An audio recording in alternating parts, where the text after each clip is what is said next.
Hi, welcome back. This short interesting video is on Obanosa, Ogbebo, Osemwede and Adolo respectively. If we were to actually discuss these four different Oba, I don't think 20 long videos will be enough to discuss them adequately. Alright, but I hate to bore you with information that you can find anywhere, things that you can easily find. So this video is to reveal some very interesting things about these four Oba, especially the realizations of their titular name or the background to the realizations of their titular names. If you're meeting me for the first time, my name is Ezomo Kakadu. I welcome you to my page. Now, for the purpose of this video, it will not be complete to start off with Oba Obanosa or talk about these four different Oba without first of all making a quick reference to the father of Oba Obanosa. That is the person of Oba Akengbuda. Now, in our history, Oba Akengbuda is recorded as the longest reigned Oba. He spent 54 years. 54 good years on the throne, and that was from 1750 to 1804. Because he spent the longest time, his son, that is the Edaiken or Oko Nohua, is also recorded in our history as the longest Oba in waiting. Some of you might have heard maybe some historical account where a particular prince or Edaiken would remove a piece or a strand of gray hair from his head and send to his father, and his father would also respond appropriately. Some of you might have heard this historical event. All right, so it was actually Oba Akengbuda and his son, or his Edaiken Oko or Edaiken Osifo. Osifo was growing old and his father was still on the throne. Ogano Komot. So he began to wonder when his father was going to pass so that he too would become Oba. So what Osifo would do then was to remove a strand of gray hair sent to his father. And in reply or response, his father, Oba Akengbuda, would take Orwe, grind it, add some salt and send to his son as well. So the implication of this communication is when Oko Osifo sends a strand of gray hair from his head to his father, it is to remind his father that, Baba, I'm not growing any younger. I'm growing very old. So when is it going to be my turn? And when it comes to my turn eventually, if it does, how long am I going to stay on the throne? So what his father, Oba Akengbuda, did in response was to take Oro, that is white chalk, grind it, add some salt and send to his son, asking his son to taste it and see how sweet life is. So what do you expect me to do? Should I go and nias you koroa? So that was the communication. Now it is recorded by a very few historians. I've actually read this from just one historian, that when it was time, Oba Akengbuda had to leave the throne for his son. He actually didn't pass before his son Osifo mounted the throne. So it is said, it is recorded that he left the throne and relocated to Ogbenalaka, that is Ogbelaka, while his son mounted the throne. So Osifo, Oko or Edaiken Osifo, became Oba while Oba Akengbuda was still alive. In 1804, Osifo was crowned as Oba Obanosa. But understand that before he was crowned, while his father was still on the throne, that is, Oba Akengbuda was still reigning, because he was very old and weak and probably senile, the chiefs and elders used to invite Osifo to the palace to come and handle some very sensitive cases. And there was never a time Osifo was invited and didn't leave the chiefs and elders baffled. His wisdom was impeccable. The way he handled these cases always baffled the chiefs and the elders. So it is because of this and his personality that earned him the nickname Obanosa. In simple translation, that would be God King. And that, of course, like I just said, is born from how he handled cases, the amount of wisdom, the level of wisdom that he possessed. So the chiefs and the elders used to refer to him as Obanosa. So when he was crowned, he decided to retain that name as his titular name, Obanosa. All through Obanosa's reign, his greatest rival was one handsome young man, one very handsome and cute young guy like this, very handsome, But the funny thing is, he had resemblance with Oba Obanosa. He looked just like Oba Obanosa. Understand that Oba Obanosa was another handsome man, very fine guy too, so that people saw the striking resemblance. They described them as lookalikes. The name of this man, or this young man, was Osopahara. Osopahara had actually been a rival to Oba Obanosa even before he became Oba. And Oba Obanosa never failed to publicly tell people how he was going to deal with Osopahara when he became king. Osopahara was the son of the then Chief Esogban of Benin Kingdom. And aside being the son of Chief Esogban, he was the head of a very dreaded and popular witches' coven, then known as Eniwanso. Osopahara went as far as nicknaming himself Obason, that is, the king or Oba of the night, all just to aggravate Oba Obanosa. Now it is also recorded that Osopahara had an affair with the mother of Oba Obanosa, that is Iyoba Ose. Now to keep this story short, one fateful day, Oba Obanosa ordered the execution of Osopahara, and this brought a lot of chaos, anarchy, protest in the capital, in Benin City. It is said that this led to the unaliving of about 5,000 people. It is this event that the Edo people record in history as Okpuge, in simple translation, the Great Spectacle. However, it is recorded that immediately Osopahara was executed, Oba Obanosa fell ill. Not too long from then, Iyoba Ose was publicly executed in a palace at Uselu as well.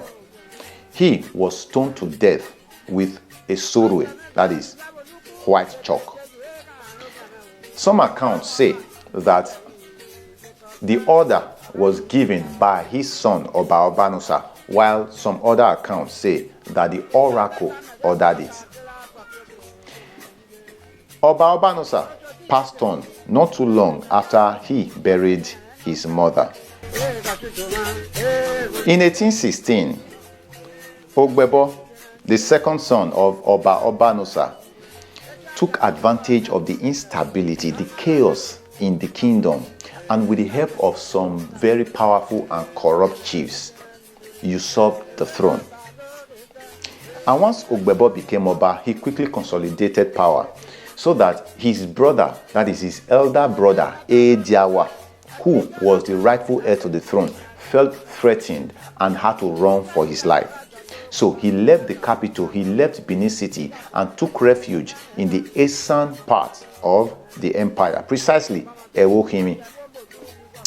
It was only 8 months later, some Esan Enige, the Ezomo of Benin Kingdom at that time, Ebo, and the people of Uselu backed up Ediawa, fought Oba Ogbebo, and they defeated his army. So the throne was recovered from Ogbebo the same year, only 8 months later. This is to say that Oba Ogbebo spent only 8 months on the Benin throne. But something interesting is Oba Ogbebo did not give up just like that. Now, when he saw that his army had been defeated and the throne, power was about to be taken from him, instead of just vacating the throne, he decided to do something strange and tragic. He decided to burn himself in the palace. And he did not just do this to himself. He was able to convince some palace functionaries. And he promised them, he told them, he said they were not just going to buy. They were not just going to go like that. That he was going to come back. He knew that he was going to be reborn. He was going to reincarnate. Yes, for those who do not understand, we Edo people, we believe in reincarnation. All right. So that he was going to reincarnate and become Oba again.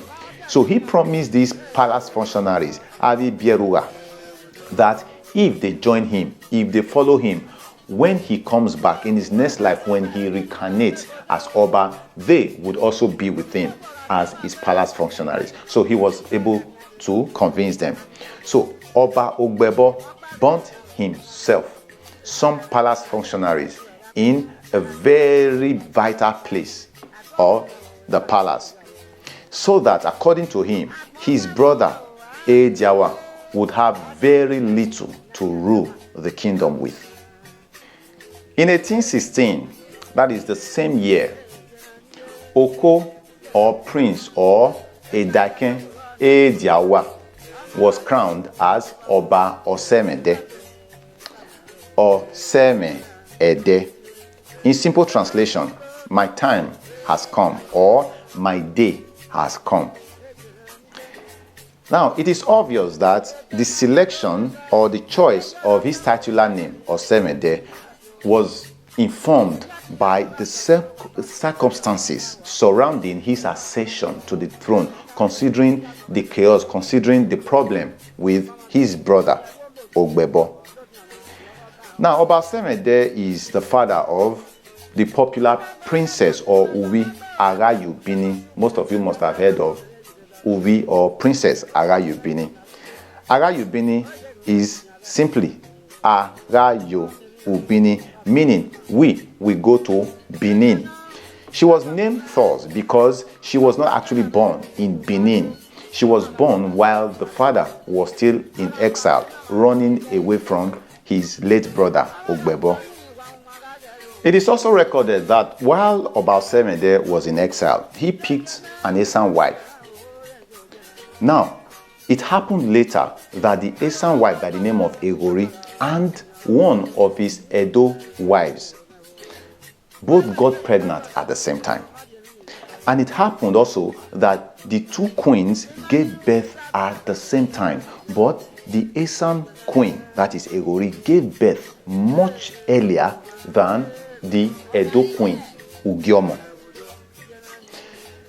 But it happened that it was the son of Queen Ugiomo that was first presented to Oba Osemwede. And when Oba Osemwede beheld his son, he saw some patches on his skin, some irregular patches, something that was alien to him. But after a while, he looked at the baby again and smiled. He called out to some elders and some chiefs, and he told them that he recognized his son. Well, much more later, the son of the Esan queen, Egori, was presented to Oba Osemwede, but he was made to understand that she had actually given birth way before Queen Ugiomo did. So he was surprised, and then he summoned the queen and asked, "Why did you not bring the child to me when you birthed the child?" So Egori made a confession that she actually wanted to, but the people of Ogbe actually advised her not to. That they said that she needed to be sure that the child was going to stay alive and that he must be in perfect health. His health has to be stable. When Oba Osemwede heard this, he understood the politics that the Ogbe people had played and the tricks that they had played on her. He understood that Ogbe people had taken her or played her for a fool. So because of this, he named her son Ogbe Wekon. Ogbe Wekon, meaning Ogbe made a fool out of you. In short, this was how the seed of hate and discord was sown between two brothers, Ogbewekon and Odionva, which is the name Oba Osemwede named the first child, that is the son of Queen Ugiomo, that was presented to him first.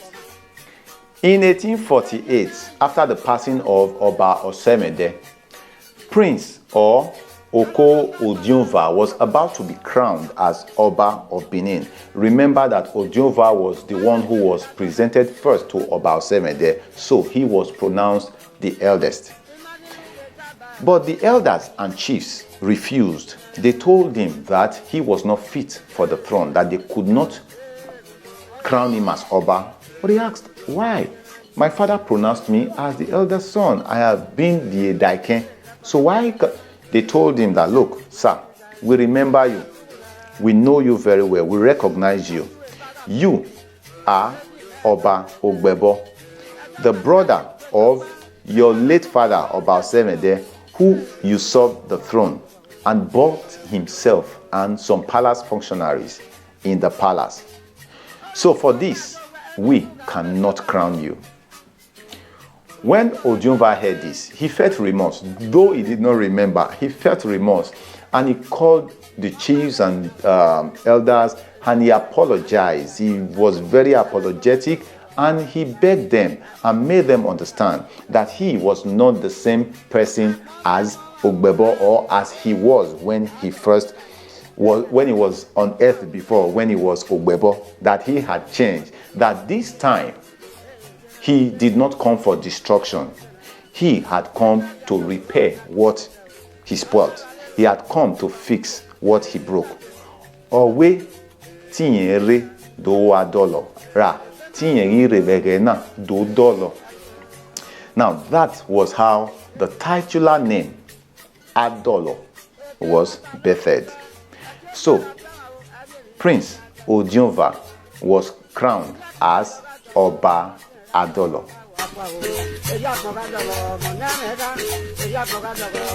I did promise you at the beginning of this video that it was going to be quite interesting, and in this video we've been able to unravel the meaning and the background to some of the titular names taken by some of our past Oba. Please, if you've learned a thing or two today, teach them to your children. I hope to see you again very soon.